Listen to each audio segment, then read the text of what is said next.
présente, Khalil Ahmed, je suis le gérant de la société Sunline. Donc je suis ici en réponse à l'invitation du Pékin pour témoigner de notre expérience durant cette année 2014 avec le Pékin et le CTC, Centre technique de la Chine. Je commencerai par vous présenter Sunline, ensuite je parlerai des actions que nous avons menées ensemble. Vous avez 10 minutes.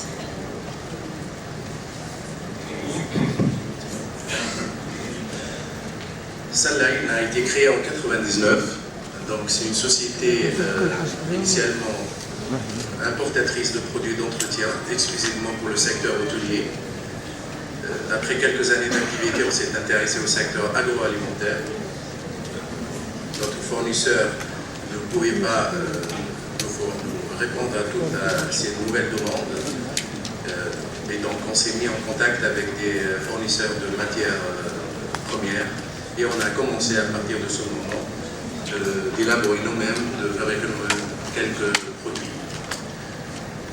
On est passé d'une société grossiste en produits d'entretien à une société industrielle avec une autonomie de fabrication de 70%. Les 30% restants, on les sous-traitait, soit localement, soit à l'étranger.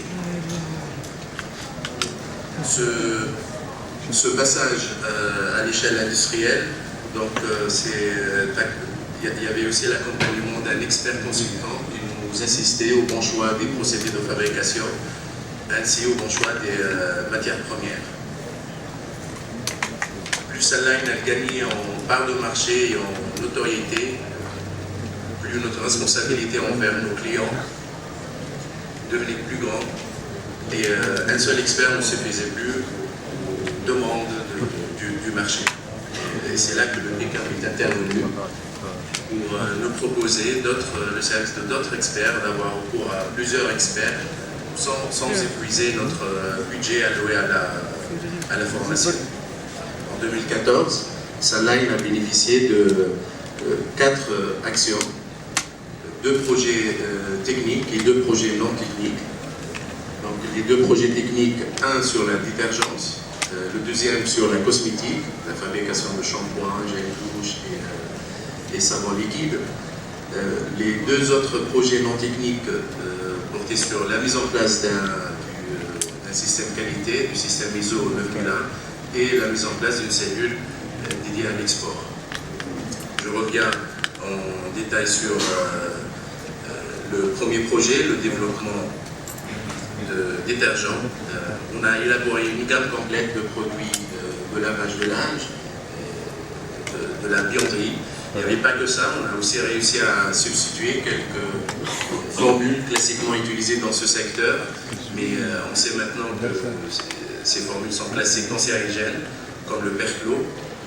Nous avons aussi réussi à substituer l'action blanchissante du chlore sur le linge par une autre formule plus saine, moins nocive pour les utilisateurs, pour le linge aussi, donc ce qui augmente la durée de vie du linge, et ceci a un impact ou un gain financier chez nos clients.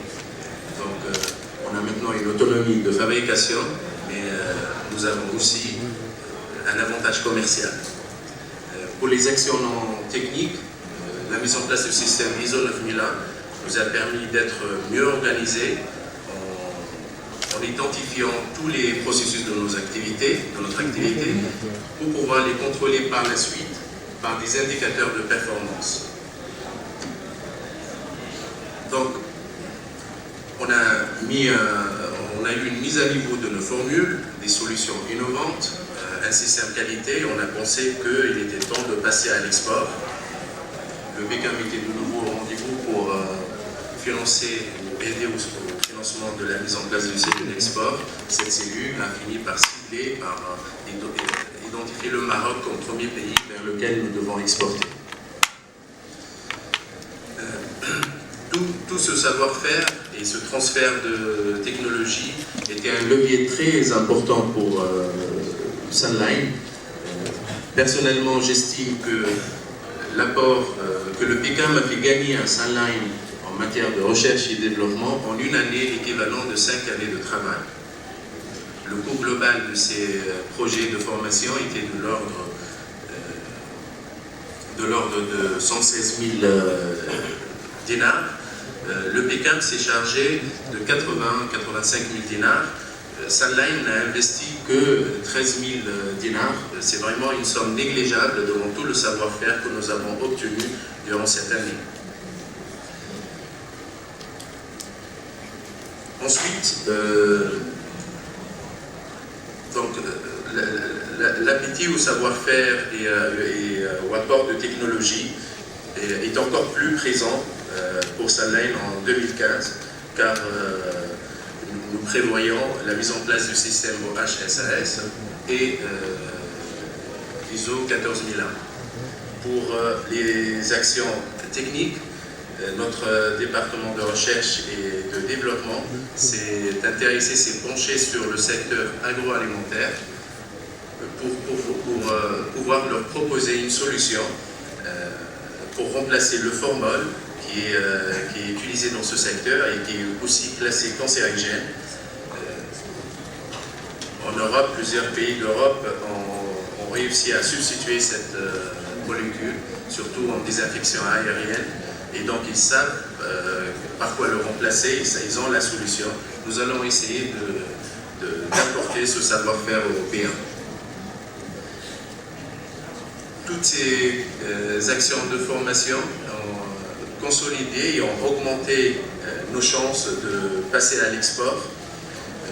Je dirais pas seulement en tant que fournisseur de produits de nettoyage, mais aussi en tant que fournisseur de solutions innovantes. Voilà, merci. Merci beaucoup.